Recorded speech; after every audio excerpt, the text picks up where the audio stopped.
Thank you for listening to The How of Business. For more information about our coaching programs, online courses, show notes pages, links, and other resources, please visit thehowofbusiness.com.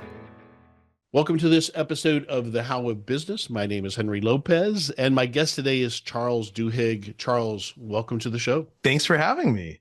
Absolutely. I look forward to this conversation. I've been a fan of Charles and his previous books, and now we get to talk about his most recent book. But Charles Duhigg is on the show today to discuss his new book, Super Communicators: How to Unlock the Secret Language to Connection. And really, the way I look at it is to help us understand and improve interpersonal communications, exploring how different types of conversations impact connection with people, whether it's our partners, our peers, our employees as small business owners, and also the importance of matching conversational styles. We'll highlight on that so that we have the most effective communication possible. We're only going to scratch the surface on it. Obviously, you got to get the book, Super Communicators, but that's what we're going to focus on today. Why did you write this book, this particular topic, and who do you think it's for? Yeah.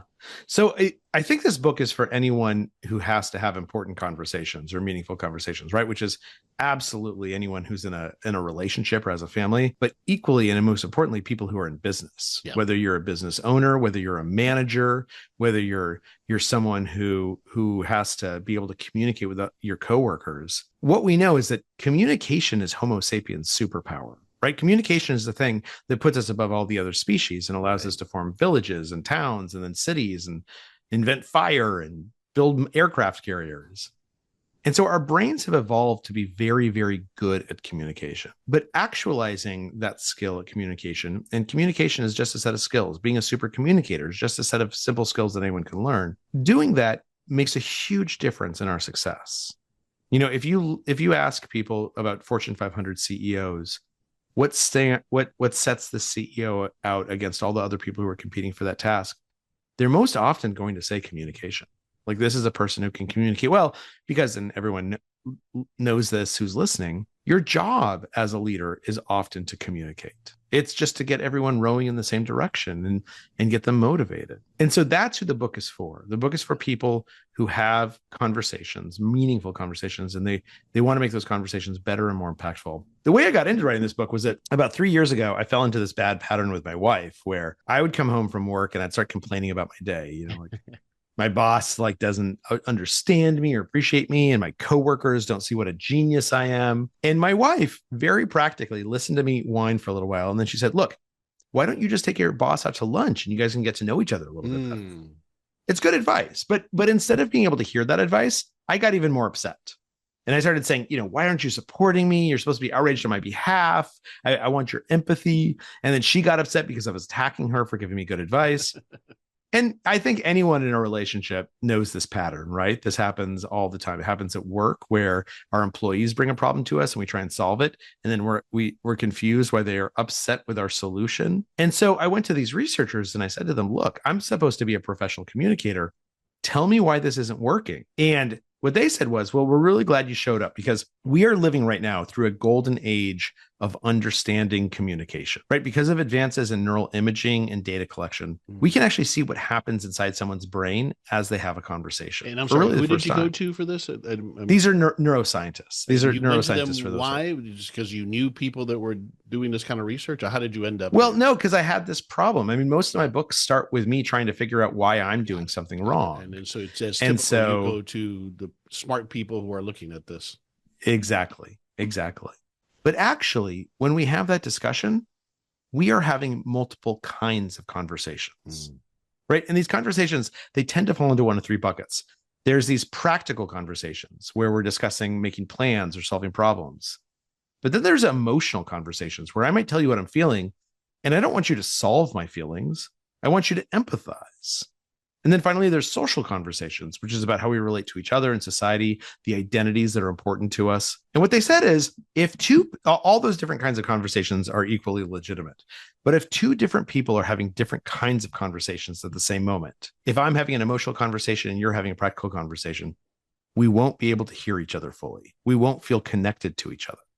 And of course, that's what was happening with my wife and me. I was having an emotional conversation. She was having a practical conversation. So it's almost like we were talking past each other. But they said, what we've seen in our research is When people have the same kind of conversation at the same moment, then when they match each other, then they become aligned. They can understand each other much better. They feel connected to one another. And once you do that, you can move from emotional to practical to social, back to emotional again.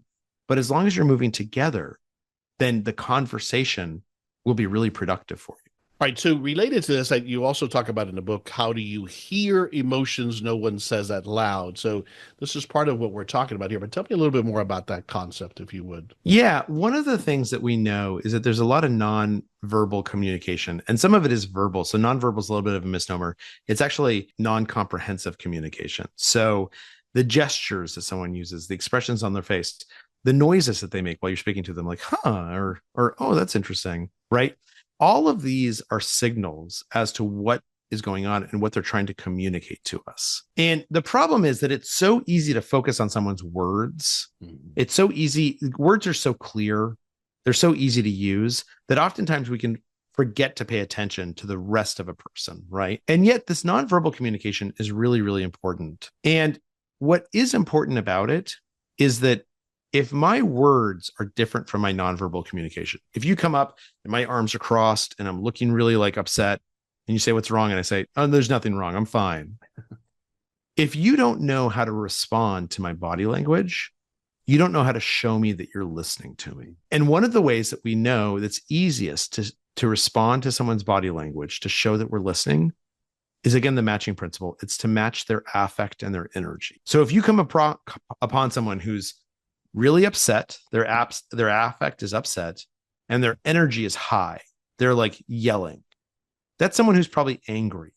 And so the first thing you need to do, you don't get angry yourself. Right. I'm not going to match that component of it. No, but right. What you are going to do is you're going to find a way to match so instead of coming up and going, okay, now, Henry, I see that you're upset. I want to be calm. Let me ask you what's wrong. That's just going to make you even more angry. But if I come up and I say, Henry, you seem like you're really upset. Like what's going on? This is serious. Tell me about it. I'm matching you in my energy and I'm acknowledging your affect.